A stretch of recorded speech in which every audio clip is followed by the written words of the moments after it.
संघर्ष किती केला? आम्ही खरं तर दर दिवसाला संघर्ष करणारी माणसं आहोत. ढगफुटी झाली, नुकसान भरपाई द्या म्हणून मोर्चा काढणारे आम्ही लोक आहोत.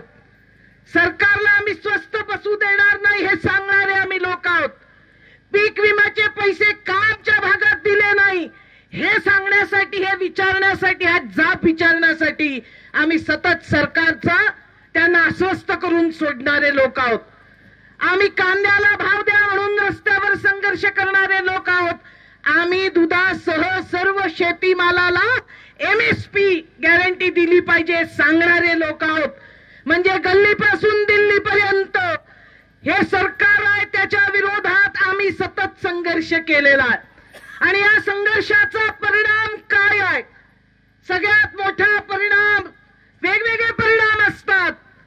आमचे नवे नवे कार्यकर्ते सरकारची धोरणं जाणून घ्यायला लागले, सरकारला जाब विचारू लागले.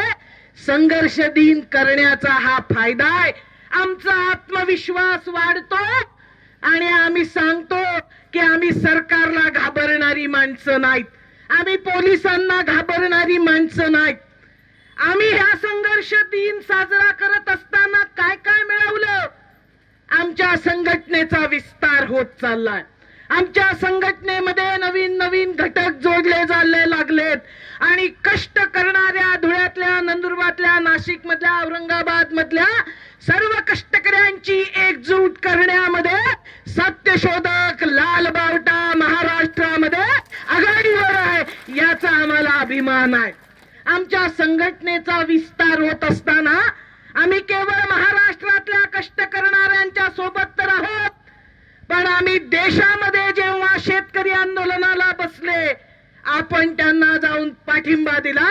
त्यांच्या संघर्षात आपण खांद्याला खांदा लावून लढलो, सातत्यानं लढलो. आज मला इथे सांगताना अभिमान वाटतो.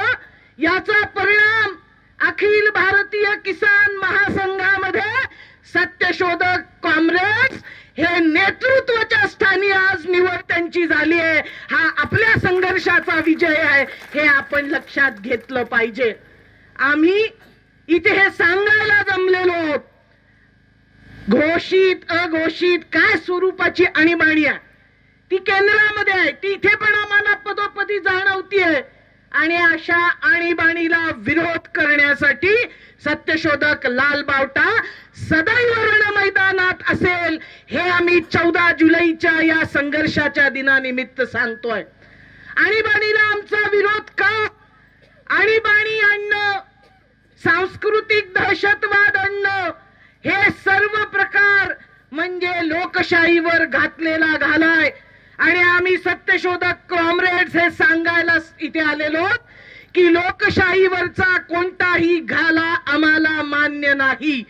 लोकशाही आम्हाला भारताच्या संविधानानं बहाल केलेली आहे आणि म्हणून या संविधानाचा बचाव करणं, हा देश चालायचा असेल तर संविधान टिकून राहिलं पाहिजे, यासाठी आम्ही आमच्या जीवाची बाजी लावायला तयार आहोत. हे सांगायसाठी आम्ही इथे एकत्रित जमलेलो आहोत. आम्ही हे सांगणार आहोत.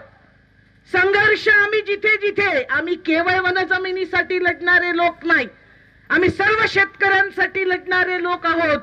आम्ही ऊसतोड मजुरांसाठी लढणारे लोक आहोत. आम्ही स्त्रियांना सन्मान आणि हक्क मिळावे याच्यासाठी लढणारे लोक आहोत, हे आम्ही म्हणतो. आणि असा आमचा सर्व गोतावळा मोठा आहे आणि आम्ही सर्वजण एकत्र येऊन आज जसं सांस्कृतिक क्षेत्रातलं आव्हान रोखलं पाहिजे असं आपण म्हणतो. आदिवासींना हिंदू म्हणायचं नाही, आदिवासींच्या ब्राह्मणीकरणाच्या विरोधात आम्ही संघर्ष करणार. आदिवासींचं डिलिस्टिंग हे केंद्र सरकार करू पाहत आहे आणि त्यासाठी बजरंग दल, RSS सारख्या संघटनांच्या प्रभावाखाली काही गोष्टी धोरणं म्हणून आणायचं चाललंय. आपण त्यांना सांगितलंय की आम्हाला तुमचं डिलिस्टिंग, कोणता आदिवासी ख्रिस्ती आहे, हिंदू आहे, मुसलमान आहे, तो नंतर आहे, पण तो सगळ्यात आधी आदिवासी आहे. म्हणून आदिवासींचं डिलिस्टिंग बंद झालंच पाहिजे, हा निर्धार करण्यासाठी आपण इथे आहोत. सांस्कृतिक आक्रमणाच्या क्षेत्रांमध्ये आपण हे सांगतोय आम्ही संघर्ष करणार. तसंच आम्ही हेही सांगतोय की जी जी चुकीची आर्थिक धोरणं राज्याचं सरकार आणेल, केंद्राचं सरकार आणेल, त्याच्या विरोधात हा लाल बावटा घेऊन आम्ही उभे राहणार आहोत. हा निर्धार करण्यासाठी इथे आम्ही आलोत. आणि आपण सर्व लोकांनी आता सांगितलं, मला वाटतं आजच्या दिवशी एक घोषणा आपण सर्वांनी मनामध्ये साठवली पाहिजे. 14 जुलैचा आपला संकल्प हा राहिला पाहिजे की लोक काय काय म्हणतात, अबकी बार कोण कोण कोण. तर आपण हा निर्धार करूयात, आपकी बार साक्री में सत्यशोधक आमदार हा आमचा निर्धार आहे, हे आपण सांगितलं पाहिजे. आम्ही राजकीय क्षेत्रामध्ये हस्तक्षेप करणार, आम्ही संसदीय निवडणुकांमध्ये सत्यशोधक हस्तक्षेप करणार, आम्ही लोकसभेच्या निवडणुकीमध्ये अत्यंत प्रामाणिकपणे मोदी, शहा, अदानी, अंबानी यांचं सरकार नेस्तनाबूत झालं पाहिजे या एककलमी कार्यक्रमासाठी इंडिया आघाडीच्या सोबत होतो. महाराष्ट्रामध्ये महाविकास आघाडीला आम्ही पाठिंबा दिलेला आहे.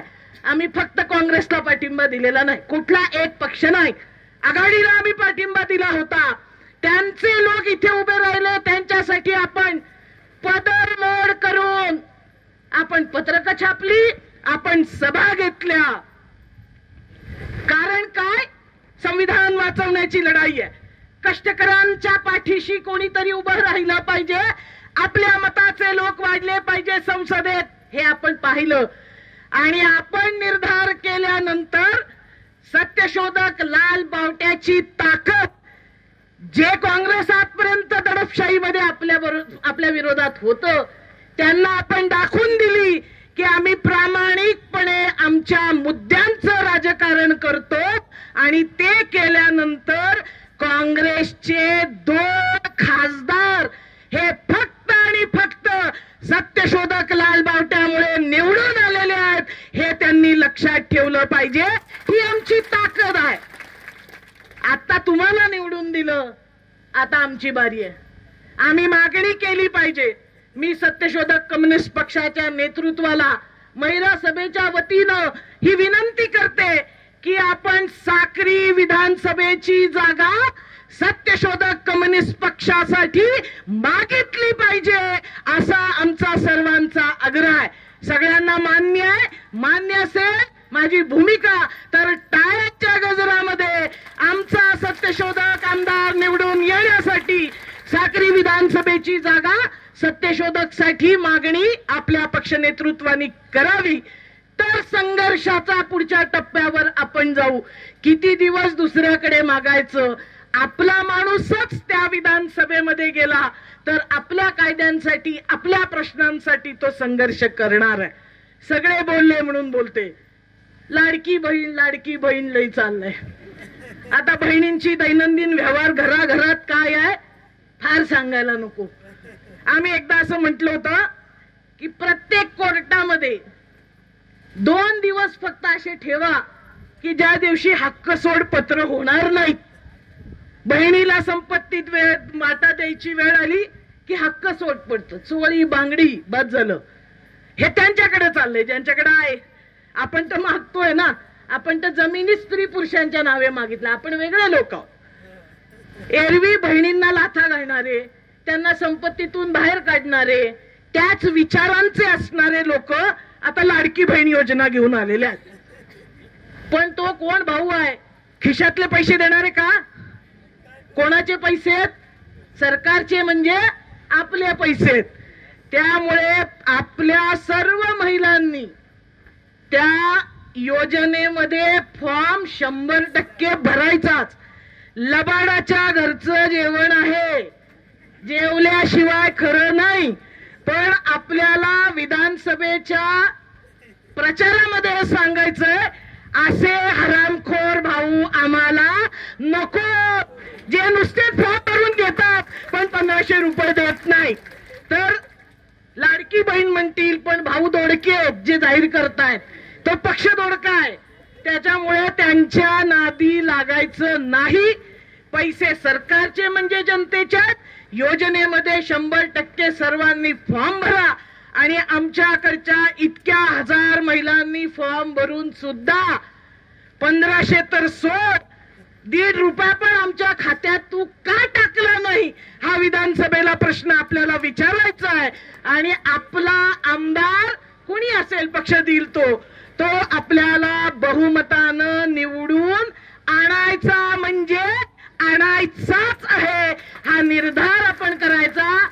सर्व भांडवली पक्षांना आता सांगा, आपली ताकद अशी आहे, सत्यशोधक लाल बावट्याचा नाद करायचा नाही. तुम्ही आम्हाला उमेदवारी दिली नाही तर तुमचे आमदार कसे निवडून येतात हेच आम्ही बघतो.